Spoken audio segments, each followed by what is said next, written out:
The school teacher buried her books after the raid, then taught the children how to fire a rifle. The morning light came weak and gray through the smoke that still rose from what had been her schoolhouse. Martha Claiborne stood in the doorway that no longer held a door, her boots crunching on the scattered glass of broken windows.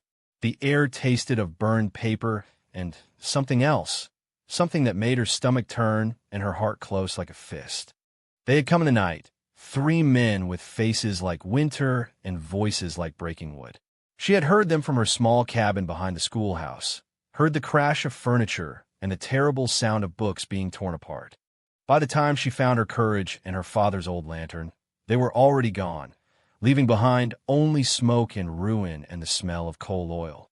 Now she walked through the wreckage of 2 years' work. Her desk lay on its side, drawers pulled out and emptied like opened wounds. The children's wooden chairs were scattered like broken bones across the floor. Pages from McGuffey's Reader drifted in the morning breeze, letters dancing one last time before settling into ash. She knelt where her bookshelf had stood. Shakespeare's complete works lay in a pile of charred leather and burned dreams. The spine of Hamlet showed through the ash, the gold letters still visible. To be or not to be. She touched the words with fingers already black from soot, and they crumbled at her touch. The arithmetic books had burned differently. Their pages, thick with numbers and careful equations, had fought the fire longer. Now they lay like mathematical prayers, answered with flame. She could still make out part of a multiplication table on one half-burned page. 6 times 7 equals 42. Simple facts that no fire could change, even as the paper that held them turned to dust. She found the Bible last, or what remained of it. The good book had not been good enough to survive the raiders' anger. Its pages lay scattered like snow across the floor, verses mixed with ash, the word of God become one with the dirt. She picked up a fragment that might have been from Psalms, but the words were too burned to read. Martha stood and brushed the ash from her skirt, though the black dust clung to the blue fabric like a shadow that would not lift. Her hands were already past cleaning. The soot had worked itself into the lines of her palms, marking her with the memory of this mourning, this loss. She had come to this place 2 summers ago, with a trunk full of books and a heart full of hope. The town of Cedar Ridge needed a teacher, they said.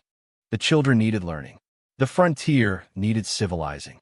She had believed all of this then, believed in the power of words and numbers and proper penmanship to tame the wild heart of the territory. 23 children had sat in these chairs over the past 2 years. She knew each of their faces, each of their struggles with reading and writing and the simple arithmetic that would help them make their way in the world. Young Samuel with his quick mind and slow speech. Mary with her careful handwriting and gap-toothed smile. Little Thomas who still wet himself when the thunder rolled but could recite the alphabet backwards and forwards. Where would they go now for their learning? The nearest school was 3 days' ride east, too far for children whose parents needed them on the farms and ranches. Some would forget their letters entirely. Others would lose the small spark she had kindled in them, the hunger for knowledge that had made their eyes bright during the long winter lessons. The raiders had known this, of course. They had not come for money or supplies.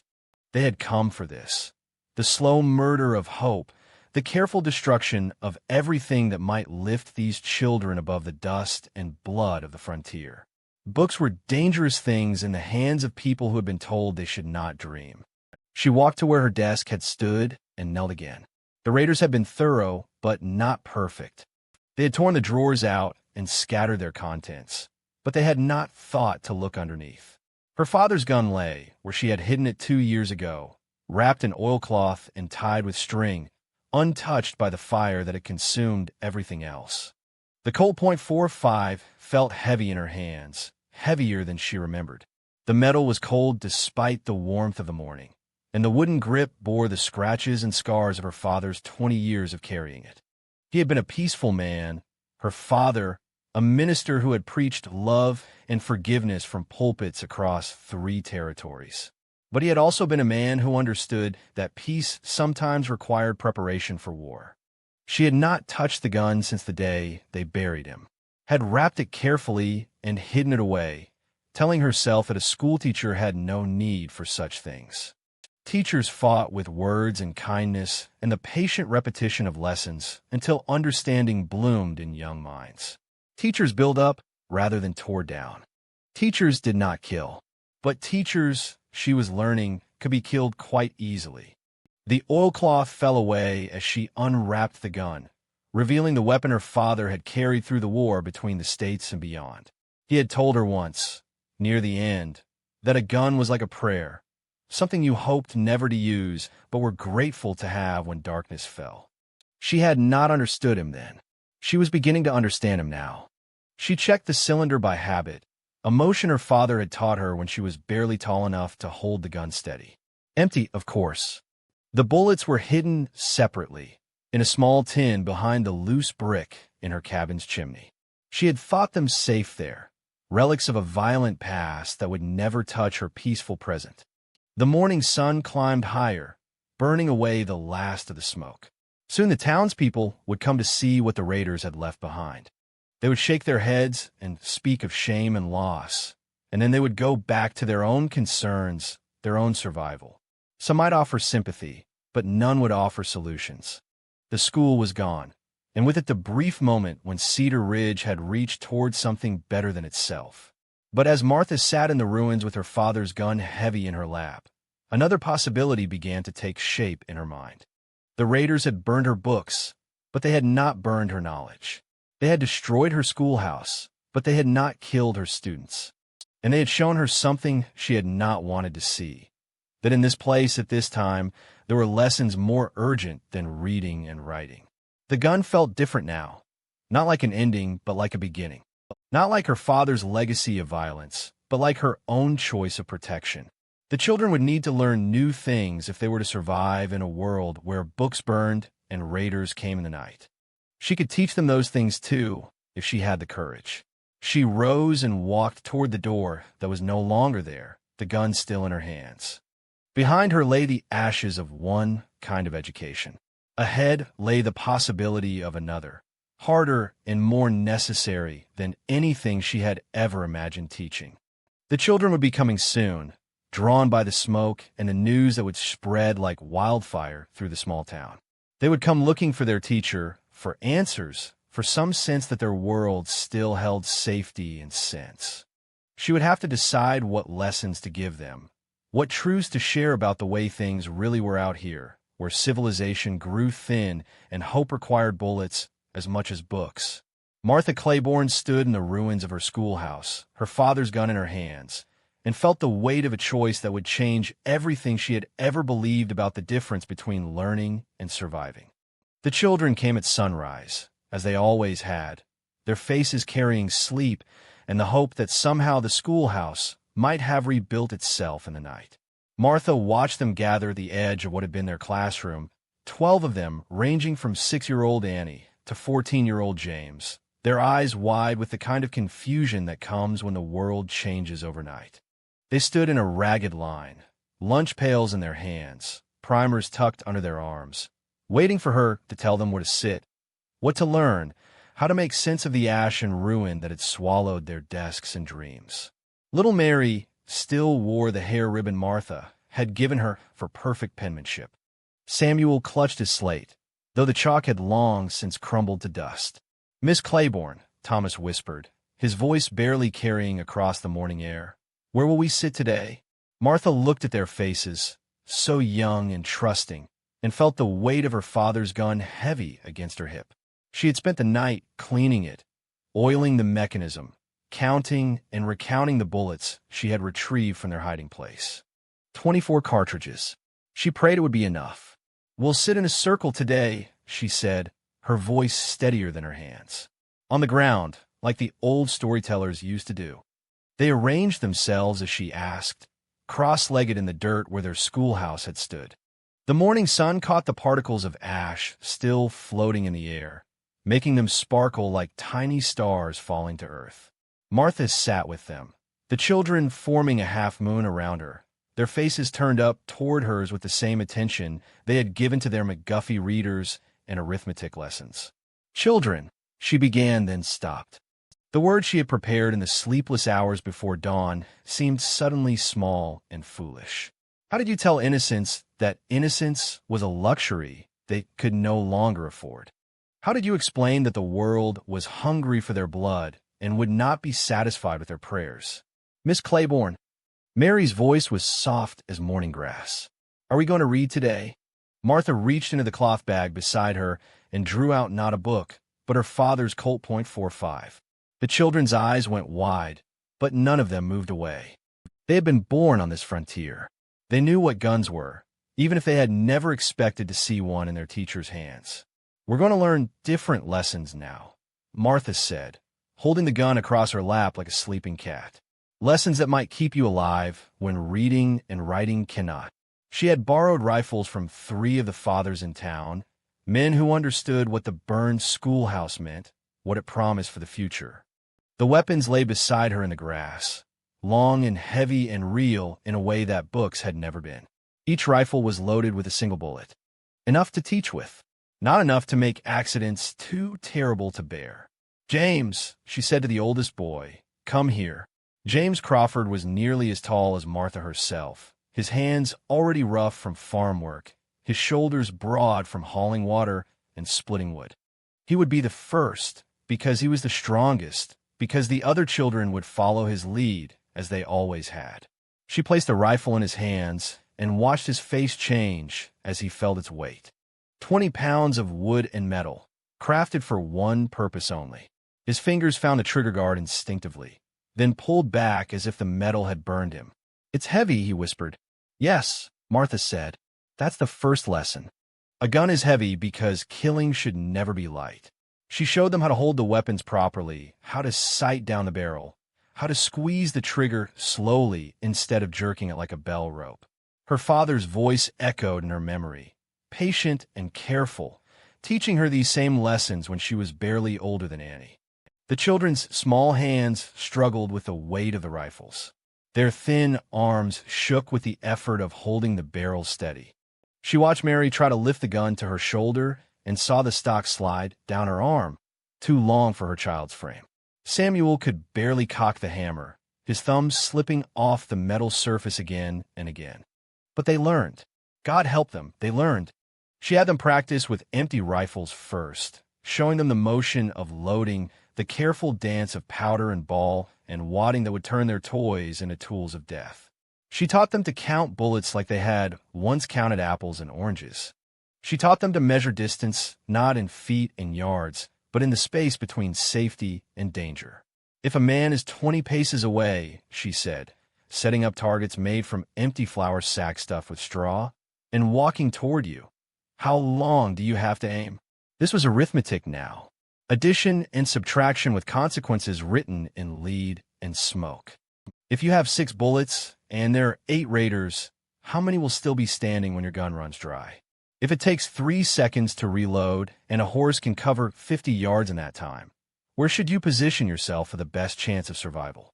The children absorbed these lessons with the same hunger they had once shown for their ABCs. Perhaps more hunger, because these lessons carried the weight of immediate need. The raiders might come back. They probably would come back. And when they did, Martha's students would not meet them with slates and pencils. Annie, the youngest, could barely lift a rifle to her shoulder, but she learned to load cartridges with her tiny fingers, working the bullets into the chamber with the careful precision she had once used to form her letters. Thomas, who had been afraid of thunderstorms, found courage in the solid weight of gunmetal. The storm was no longer something that happened to him. Now he could make thunder of his own. But it was Samuel who asked the question that cut through Martha's careful explanations like a knife through silk. Miss Claiborne, he said during their noon break, his young face serious beneath a shock of corn-colored hair. Does God live in gunpowder now? Martha felt the words stick in her throat like thorns. Samuel had been her best student, the one who read ahead in his primer, who asked questions that showed he was thinking beyond the simple lessons she taught. His mind was quick and bright and hungry for understanding. Now that hunger had turned toward darker knowledge. What do you mean, Samuel?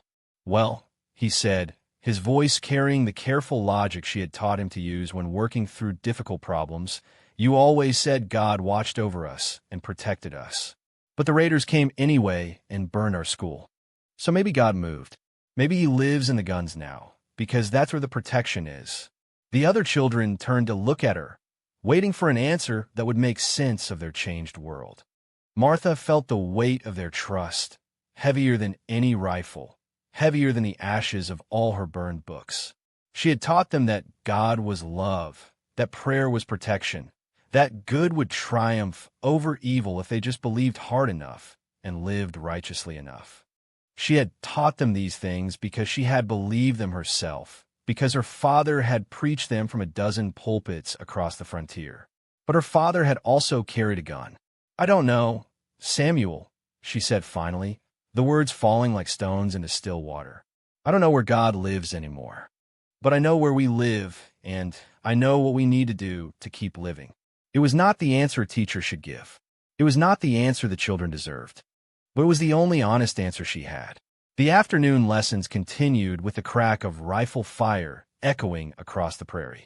One by one, the children learned to put bullets through the hearts of straw men, to group their shots tight enough to stop a charging horse, to reload quickly enough to fire again before death could close the distance between them and their targets.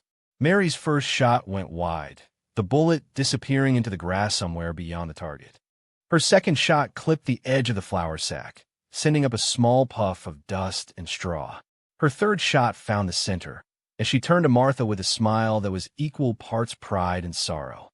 I did it, Miss Claiborne, she said, her voice carrying the same satisfaction she had once shown when she mastered long division. I did it right. Martha nodded and marked the hit in her notebook, the same notebook where she had once recorded spelling test scores and reading progress. The pages that had held gold stars and encouraging comments now held bullet counts and accuracy measurements. A different kind of education, measured in different ways. As the sun moved toward the western horizon, painting the sky the color of old blood, Martha gathered her students in their circle one last time. The rifles lay beside them like sleeping dogs, familiar now, no longer strange or frightening. The children's faces had changed in just one day, aged in ways that books could never age them. Tomorrow, she said, we'll practice moving targets. We'll learn to shoot from cover, to make every bullet count when there's no time to waste on second chances. The children nodded solemnly, understanding that this was their new curriculum, their path to survival in a world that had no patience for the luxury of innocence. But as they gathered their things and prepared to walk back to their homes, Martha wondered what other lessons the burned schoolhouse would demand of them, what other pieces of their childhood would have to be sacrificed on the altar of necessity. They had worked for 3 weeks to rebuild the schoolhouse, the men of Cedar Ridge coming together in the evenings after their own labors were done. New pine boards replaced the charred remains of the old walls. Fresh glass filled the empty window frames. A coat of white paint covered the scars where smoke and flame had left their marks. But this schoolhouse was different from the one that had burned. The windows opened wider for better sight lines. The door was reinforced with iron bars. Gun ports had been cut into the walls, disguised as decorative elements, but sized perfectly for rifle barrels. What looked like a temple of learning had become a fortress of necessity. Martha stood at the front of the room on that Tuesday morning, watching her students practice their new lessons. The desks were arranged differently now, not in neat rows but scattered across the floor like rocks in a riverbed, each one positioned to provide cover, each angle calculated for defense. The children moved between them with practiced ease, their small bodies flowing from position to position like water, finding its level. Mary, Martha called softly, show me the reload from the third desk. 10-year-old Mary Crawford dropped behind the overturned wooden desk, her rifle sliding smoothly into position. Her fingers worked the lever action with mechanical precision, ejecting the spent shell and chambering a fresh round in movements that had become as natural as breathing. The blue ribbon in her hair caught the morning light as she sighted down the barrel toward the window. Time, Martha said, consulting her father's pocket watch. 4 seconds. Very good. They had all become very good. Samuel could hit a playing card at 50 paces. Thomas no longer flinched at the crack of gunfire. Little Annie, barely tall enough to see over a desk, could work a rifle bolt faster than her older brother. They moved like soldiers now, these children who had once struggled with their multiplication tables. The irony was not lost on Martha. In trying to protect their innocence, she had stolen it completely. In teaching them to survive, she had changed them into something that might not be worth surviving as. But when she watched them practice their deadly choreography, she felt a fierce pride that burned away her doubts like morning mist. The sound came just after noon, hoofbeats on the hard-packed earth, moving slow and deliberate toward the schoolhouse. Martha felt her heart change rhythm, skipping like a stone across water before settling into the steady beat of inevitability. She had known this moment would come, had prepared for it, trained for it, dreaded it with every breath she had drawn since the first schoolhouse burned. "Positions," she said quietly, and the word moved through the room like wind through wheat.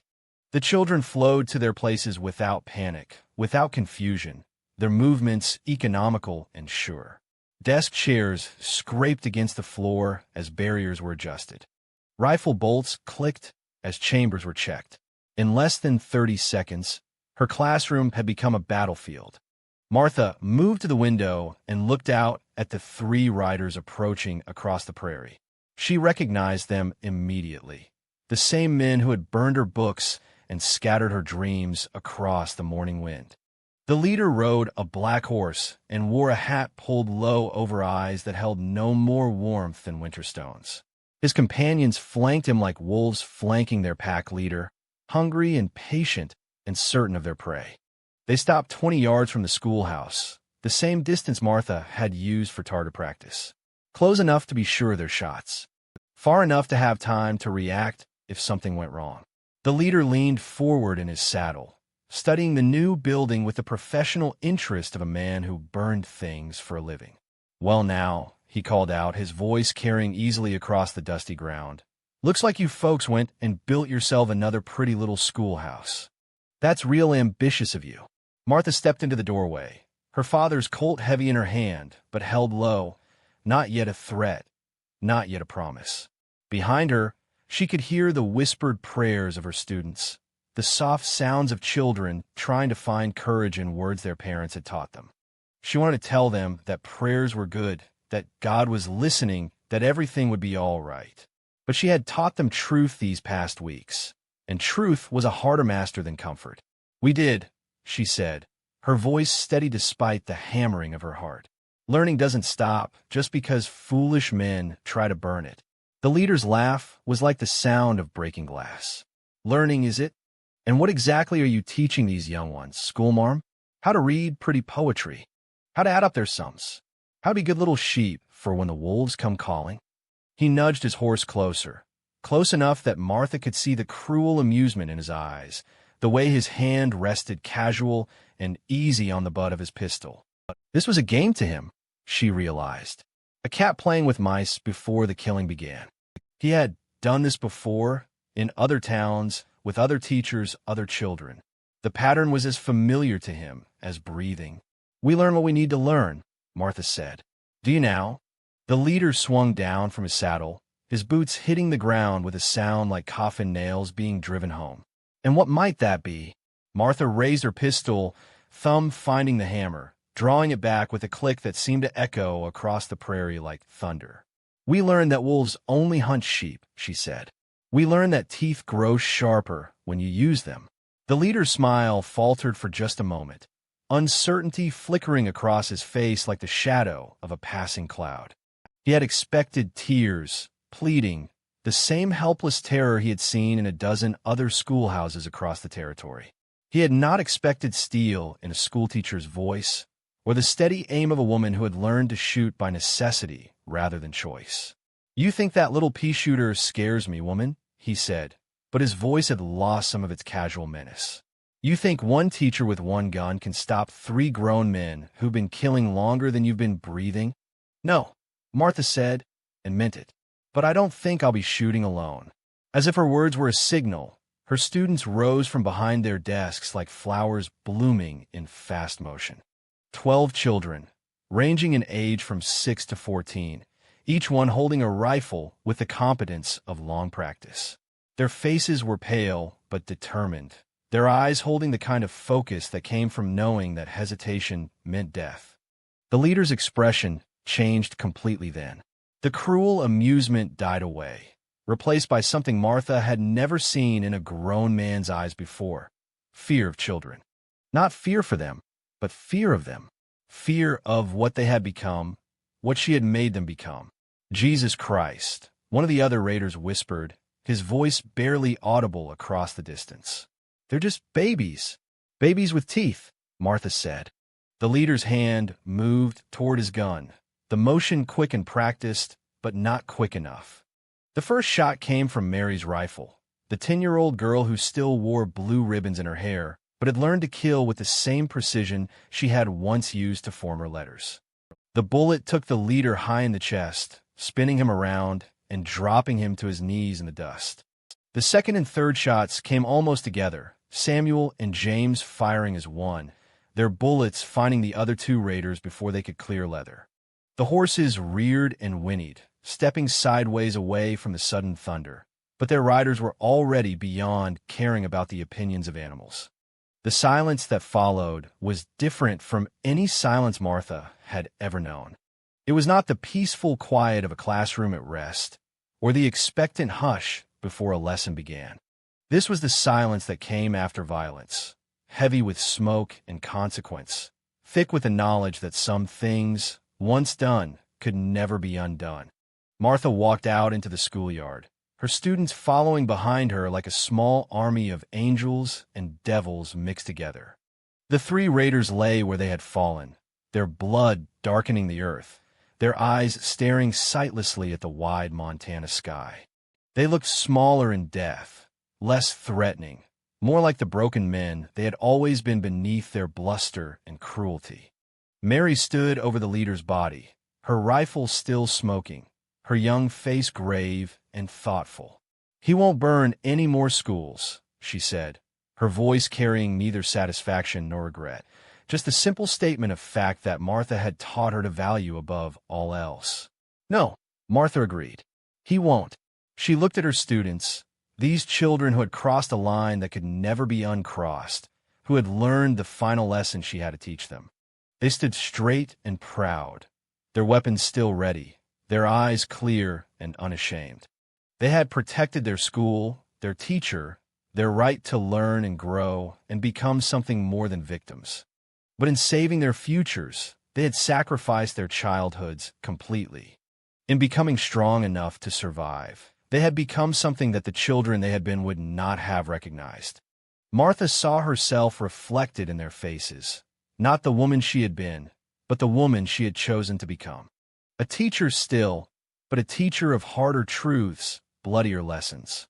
The prairie wind blew across the schoolyard, stirring the dust around the bodies, carrying away the gun smoke and the last echoes of innocence. In the distance, Martha could see other riders approaching, townspeople drawn by the sound of gunfire, coming to see what had become of their teacher and their children. They would find something different from what they had sent to school that morning. They would find survivors, protectors, young people who had learned that sometimes the pen was not mightier than the sword, and that the most important lesson of all was knowing when to put down one and pick up the other. But as Martha watched her students check their weapons and scan the horizon for other threats, she wondered what other prices would be asked of them, what other transformations this unforgiving land would demand before their education was truly complete. The blood had long since soaked into the earth by the time Martha stood in her classroom again, 3 days after the shooting. The bodies were buried in unmarked graves beyond the town limits, their horses sold to pay for the undertaker's work. The townspeople had come and gone, some to praise, others to whisper behind their hands about the teacher who had turned children into killers. But the children themselves had not returned. Martha walked between the empty desks, her footsteps echoing in the silence like prayers in an abandoned church. The rifle ports in the walls seemed to watch her with dark, accusing eyes. The overturned desks waited like sleeping animals for students who might never come back. She had saved their lives, but in doing so, she had stolen something else entirely. On the fourth day, Mary came alone. The little girl stood in the doorway with her lunch pail in one hand and her primer in the other, just as she had before the world changed. But her eyes were different now. Older, weighted with knowledge that sat heavy on her 10-year-old shoulders. The blue ribbon in her hair was the same, but everything else had shifted in ways that could not be measured or mended. "Miss Claiborne," Mary said, her voice small in the large room, "are we having school today?" Martha felt her heart break and heal at the same time. "Would you like to have school, Mary?" The child nodded, then shook her head, then stood perfectly still as if movement itself had become dangerous. "I keep seeing his face," she whispered. "The man I shot. I see him when I try to read, when I try to write. His eyes keep getting in the way of the letters." Martha knelt down until she was eye level with the child, this little girl who had killed a grown man and saved them all. "Come sit with me," she said. "Not at a desk. Just here on the floor, like we used to do for story time." They sat cross-legged in a patch of morning sunlight, the same way they had sat in the ashes of the first schoolhouse, when everything had been ending and beginning at once. Martha reached into the folds of her skirt and drew out the one book she had managed to save from the fire, a small volume of fairy tales that she had sewn into her petticoat and carried with her every day since. "I thought all the books burned," Mary said, her voice filled with wonder that had nothing to do with violence or survival. "This one survived," Martha said, running her fingers over the worn leather cover. "Sometimes things survive in places we don't expect." She opened the book to a story about a princess who lived in a tower, far from the troubles of the world. As Martha began to read, her voice catching on words she had not spoken aloud in weeks, Mary's face began to change. The hard lines around her eyes softened. The tight set of her mouth relaxed. For a moment, she looked like a child again. "Once upon a time," Martha read, and the words felt like medicine, like clean water after weeks of drinking dust. By the end of the week, 3 more children had returned. Samuel came with dirt under his fingernails and fear in his eyes. Thomas brought his slate, cracked down the middle, but still usable. Little Annie arrived holding her mother's hand, as if she might blow away if she wasn't anchored to something solid. Martha did not try to teach them arithmetic or spelling. Instead, she read to them from the fairy tale book, her voice growing stronger with each story, each once upon a time, pushing back against the memory of gunshots and falling bodies.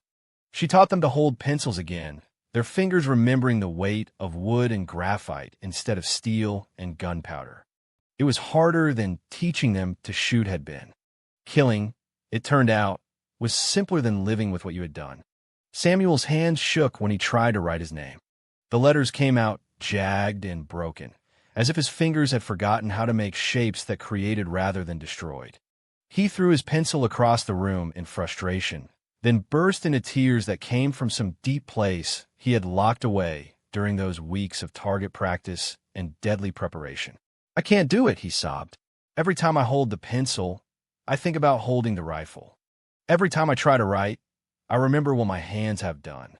Martha gathered him close, this boy who had asked if God lived in gunpowder, who had learned to kill to protect the right to learn. "Your hands remember both things now," she said, "the creating and the destroying. That doesn't make you bad, Samuel. That makes you human." She began teaching them new lessons then. How to breathe when the memories came flooding back. How to sit with the weight of what they had done without drowning in it. How to understand that they had made choices in impossible circumstances, and that those choices, however necessary, would live with them forever. Week by week, more children returned. James came back tall and silent, his rifle skills intact, but his laughter lost somewhere in the space between necessity and regret.